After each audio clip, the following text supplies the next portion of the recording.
নমস্কার, আমি দেবপ্রিয়া। আমার নতুন একটি ব্লগে আবার তোমাদের অনেক অনেক ওয়েলকাম। আশা করি তোমরা সবাই খুব ভালো আছো। আজকে পোল্যান্ডের ওয়ার্সো শহরে আমার তৃতীয় দিন। এখন জাস্ট রেডি হতে হতে মনে হলো তোমাদের সাথে দিনটা শুরু করি। জাস্ট ফ্রেশ হলাম। আজকে আমাদের অভিজিৎ রেডি হচ্ছে। আজকে আমাদের অনেক কিছু ঘোরার প্ল্যান আছে, তো তোমাদের সাথে আজকে পুরো দিনটাই শেয়ার করবো। তো চলো আগে রেডি হয়ে না। আজকে সারা দিনটাই কিন্তু তোমাদের সাথে শেয়ার করেছি, একদম সকালবেলা বেরোনোর থেকে শুরু করে রাত্রে বাড়ি ফেরা অবধি।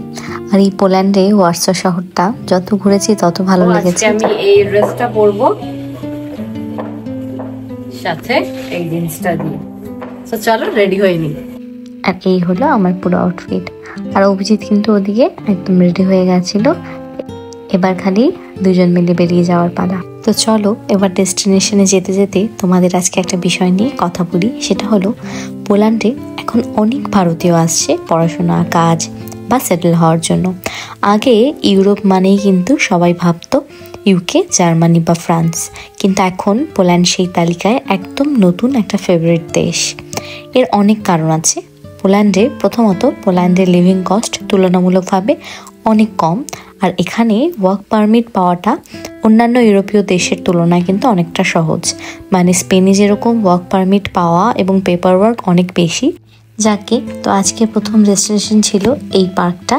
এই পার্কটা তোমাদের ঘুরে দেখাই এবং তারপরে আবার বাকি গল্পটা বলছি, ইন্ডিয়ানদের কি কি সুবিধা আরও আছে এই দেশে। তোমাদের সাথে সেটাই শেয়ার করছিলাম। এই পার্কটা কিন্তু অপূর্ব সুন্দর, পুরো সবুজে ঘেরা। আর এখানে দুটো প্যালেস আছে পার্কের ভেতরে, দেখতেই পাচ্ছ একটু একটু করে লোক আসছে। তো প্রথম প্যালেস ছিল এই একটা, আর একটা আছে ফ্লোটিং প্যালেস, মানে একটা নদীর ওপরে একটা প্যালেস। এই প্যালেসটা দেখে আমরা চলে যাচ্ছিলাম। তোমাদের সাথে কিন্তু ওটাই শেয়ার করছিলাম যে অপূর্ব সুন্দর একটা প্যালেস। মানে এগুলো হচ্ছে লোকে বাইরে থেকে দেখতে আসে, এখানে কিন্তু ভেতরে ঢোকার কোনো পারমিশন নেই। আর এই জায়গাটা হচ্ছে এরকম চারদিকে সবুজ আর একটু অন্যরকম আদলের প্যালেস, তো সেটাই কিন্তু দেখার। তারপরে আমরা এই পার্কটা আমরা যে এসেছিলাম এটা কিন্তু সেন্টার থেকে একটু দূরে। আমার একটা পুলিশ বান্ধবী আছে, ও আমাকে সাজেস্ট করেছিল এখানে আসতে, তাই জন্য আসা। আর এখানে কিন্তু এরকম সুন্দর সুন্দর অনেক ময়ূর দেখেছি আমরা, অপূর্ব লাগছিল। তারপর না এখানে স্কুইরেল আছে, মানে এটাকে স্কুইরেল পার্কও বলে, বা এটার পার্কের আরেকটা নাম হলো রয়্যাল বাথ পার্ক। এই দেখো স্কুইরেলের কথা বলতে বলতেই একটা মিষ্টি স্কুইরেল, এদের মানে একটু পরপরই এরা পায়ে পায়ে ঘোরে, খুব মিষ্টি। তো খেলে নিচ্ছিলাম। আর এই পার্কটা কিন্তু সত্যি অপূর্ব ছিল। আর এখানে নামও যেহেতু রয়্যাল বাথ পার্ক, মানে একটা রয়্যালটি কিন্তু রয়েছে, দুটো প্যালেস আছে এরকম বিষয়। আর ওই যে বললাম ফ্লোটিং একটা প্যালেস, এই হলো সেই ফ্লোটিং প্যালেস। পুরো একটা নদী, তার উপরে কিন্তু প্যালেসটা বানানো। এই জায়গাটাও অপূর্ব সুন্দর ছিল। আর আজকের ওয়েদারটা না একটু আনপ্রেডিক্টেবল ছিল। আমরা যখন বেরিয়েছিলাম তখন বেশ মেঘলা, এখন একটু একটু সানি, আবার একদিকটা আকাশ কিন্তু কালো হয়ে আছে। আর এখানে যে সবাই এসে দেখছে প্যালেসটা, তারপরে ট্যুর গাইড নিয়ে যারা ঘোরে তারা এসে এসে এই প্যালেসের সম্পর্কে নানা রকম কথা বলে। তো তোমাদের সাথেও কিন্তু এই সুন্দর জায়গাটা শেয়ার করেছি। এবং এখানে আমরা অনেকক্ষণ ছিলাম। আর দেখতেই পাচ্ছ প্রচুর টুরিস্ট কিন্তু আসছে, দেখছে, প্যালেসের ছবি তুলছে। এখানে কিন্তু এইরকমভাবেই লোকজন ঘোরাঘুরি করে। এই সুন্দর জায়গা দেখতে দেখতে বাকি কথাটা বলা যাক। এখানে অনেক আইটি কোম্পানি আছে, বিশেষ করে এই ওয়ার্সো আর ক্রাকো বলে একটা শহর আছে, সেখানে ইন্ডিয়ান প্রফেশনালদের অনেক নিচ্ছে, কারণ এখানে কিন্তু স্কিল্ড ওয়ার্কারদের চাহিদা অনেক বেশি। তারপরে যাই হোক আরও বলছি। তো আমরা পার্কটার থেকে এরকম একটা বাবল টি শপে চলে আসলাম, কারণ আমরা কিন্তু দুজনেই এই বোবা টিটা খেতে খুব ভালোবাসি। তো আমি এখানে এরকম অর্ডার করেছিলাম একটা। এখানে অনেক বড় একটা যেহেতু দেয়, তো একটার থেকে দুজনের আরামসে হয়ে যায়।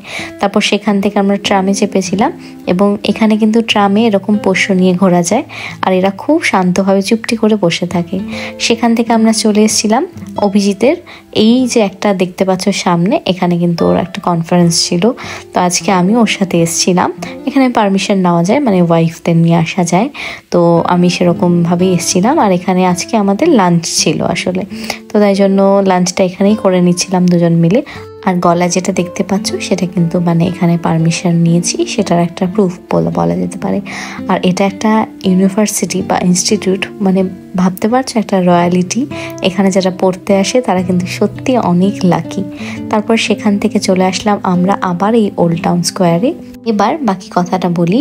আর পড়াশোনার ক্ষেত্রেও কিন্তু অনেক স্টুডেন্ট এখন পোল্যান্ডে আসছে, তার কারণ এখানে টিউশন ফি অনেক কম আর ইউরোপিয়ান ডিগ্রি পাওয়া যায়, যা পুরো ইউরোপে কিন্তু ভ্যালিড। তো তারপরে বাকি কথা আবার একটু পরে বলছি। এখানে আর একটা ডেস্টিনেশনে চলে আসলাম। আগের দিন যে এই ওল্ড টাউন স্কোয়ারটা কিন্তু তোমাদের সাথে শেয়ার করেছি, আর আজকে এই ওল্ড টাউন স্কোয়ারেরই আর একটা দিক আমরা এক্সপ্লোর করব। এখানে কিন্তু একটা সুন্দর দুর্গ আছে, এটাই ওয়ারসর, খুব বিখ্যাত একটা দুর্গ বলা যেতে পারে। আর সেই দুর্গটা যেতে যেতেই কিন্তু এই সুন্দর একটা রাস্তা পড়ে, যেখানে অপূর্ব সুন্দর সব আর্কিটেকচারাল বিউটিগুলো চোখে পড়ছে। এবং তখন আমরা যে এসছি এই সময়টা কিন্তু বেশ আকাশটাও পরিষ্কার, মনে হচ্ছিল কি একটা অপূর্ব সুন্দর ছবির মধ্যে দিয়ে হাঁটছি। আর একটা সুন্দর হাওয়া, অপূর্ব জায়গা, মানে তোমাদের সাথে যতটা পেরেছি শেয়ার করেছি, তবে এই জায়গাটা এত মনে এখনো ধরে আছে। তো যাই হোক, যেই দুর্গটার কথা বললাম এই হলো সেই ঐতিহাসিক দুর্গ। এটার এত ঐতিহাসিক তাৎপর্য আছে, তার কারণ হলো এটা দ্বিতীয় বিশ্বযুদ্ধের সময় এই দেশটা তো মানে এই শহরটা বিশেষ করে মারাত্মকভাবে ক্ষতিগ্রস্ত হয়েছিল। তাই 1950-এর দশকে অন্যান্য ঐতিহাসিক স্থান থেকে ইট ব্যবহার করে এটাকে পুনর্নির্মাণ করা হয়েছিল। আর এই দুর্গটা কিন্তু এখানে ওয়ারসো বারবিকান দেখানো হয়েছে। বারবিকান হলো একটা অর্ধবৃত্তাকার প্রতিরক্ষামূলক ফাঁড়ি এবং একসময় ওয়ারসকে ঘিরে থাকা ঐতিহাসিক শহরের দেয়ালের কয়েকটি অবশিষ্ট অংশের মধ্যে কিন্তু এটা হলো একটা। এবং এটা কিন্তু এখন একটা প্রধান পর্যটন আকর্ষণ এবং এই ওয়ারসয়ের পুরনো এবং নতুন শহরগুলোর মধ্যে একটা প্রবেশদ্বার বলা যেতে পারে এবং প্রবেশদ্বার হিসেবে কাজ করে বইকি। আর এই ওয়ারসো বারবিকান মানে হলো পুরনো একটা শহরের ইউনেস্কো বিশ্ব ঐতিহ্যবাহী স্থানের অংশ। আর আমরা কিন্তু দেখতে দেখতে যেরকম অবাক হচ্ছিলাম, তোমাদের সাথে কিন্তু এই হিস্ট্রিটাই শেয়ার করছিলাম। তো একটু বাইরের আওয়াজের জন্য পরে ভয়েস ওভার দিয়ে দিয়েছি। তবে ভাবতে অবাক লাগে যে এত ঐতিহাসিক তাৎপর্যপূর্ণ জায়গাগুলো নিজের চোখে দেখা, এগুলো সম্পর্কে জানা, আগে তো এত জানতাম না, কারণ আমরা কিন্তু বইয়ে যখন পড়েছি আমাদের ইউরোপিয়ান হিস্ট্রি সম্পর্কে অনেক কম ছিল। তো এখানে আসার পরে জায়গাগুলো দেখার পরে রিসার্চ করা, সেগুলো সম্পর্কে জানা, এগুলো একটা অন্যরকম অনুভূতি। তারপরে সেখান থেকে বেরিয়ে আমরা চলে আসলাম আবার নিউ টাউনে। মানে বললাম না ওটা কিন্তু একটা প্রবেশদ্বার হিসেবে কাজ করে, মানে ওল্ড টাউন এবং নিউ টাউনের মধ্যেকার একটা প্রবেশদ্বার। সেখান থেকে বেরিয়ে জায়গা মোটামুটি হলো আজকের মতো অনেকটাই ঘুরেছি আর খাওয়া দাওয়া তো শেষ। এবার এই রাস্তাটা এত সুন্দর, জাস্ট একবার দেখো। তো পুরো রাস্তাটা মনে হচ্ছে এরকম একটা পোস্ট কার্ডের মধ্যে দিয়ে হাঁটছি। তো এবার আমি আর অভিজিৎ একটা কোনো আপরাইজিং মনুমেন্ট টাইপের আছে, ওটা দেখতে যাচ্ছি। তারপরে বিকেলবেলা মানে আজকে হোটেলে তো যাবো না, এখনই ঘুরবো, থাকবো, তোমাদের সাথে অনেকটাই শেয়ার করলাম। তো এটাও কিন্তু একটা অনেক বড় ঐতিহাসিক জায়গা। দ্বিতীয় বিশ্বযুদ্ধের সময় জার্মানির হাত থেকে এই পোল্যান্ডকে রক্ষা করার জন্য 63 দিনের একটা অনেক বড় সংগ্রাম ছিল এই পুলিশ হোম আর্মিদের। তাদের শ্রদ্ধা অর্পণ করেই কিন্তু এই স্মৃতিস্তম্ভগুলো বানানো হয়েছে। এটা হলো একটা ব্রোঞ্জের ভাস্কর্য।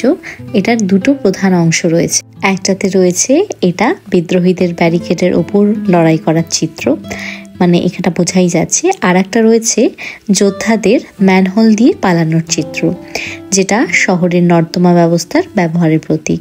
তো এই দুটো স্মৃতিস্তম্ভ কিন্তু এখানে রয়েছে এবং এই স্মৃতিস্তম্ভটা কিন্তু বিদ্রোহের সময় যুদ্ধ করা এবং মারা যাওয়া সৈন্য তাদের প্রতি শ্রদ্ধাঞ্জলি। তারপর সেখান থেকে বেরিয়ে এরকম একটা সুন্দর অ্যান্টিক শপ দেখেছিলাম। তারপরে আমরা ঘুরে একটু ক্লান্ত হয়ে আবার এই প্লাজায় বসে পড়লাম। আর এই যে এরকমভাবে সামনে একটা দেখলে না ফ্ল্যাগ নিয়ে ঘুরছে, এরা কিন্তু ট্যুর গাইড, এভাবে এরা ঘোরে। তারপর আমরা এখানে এরকম ছোট্ট একটা শপ দেখলাম। এখানে বেশ পোলিশ অথেন্টিক মিষ্টি খাবার পাওয়া যাচ্ছিল, যেরকম আমাদের ভারতের ক্রিম রোল এরকমই, তবে ভেতরে এখানে এরকম ক্রিম দেওয়া থাকে না, দুধের সর দেওয়া থাকে, সেটাকে আর কি মালাই করে বানিয়ে, খুব মানে ভালো টেস্টি। কারণ ক্রিমটা যেরকম একটু কৃত্রিম হয়ে যায়, এটা কিন্তু বেশ ঘরোয়া পদ্ধতিতে বানানো ছিল, খুব টেস্টি ছিল। সেখান থেকে আমরা একটু কফি খেতে চলে আসলাম এরকম একটা কফি শপে।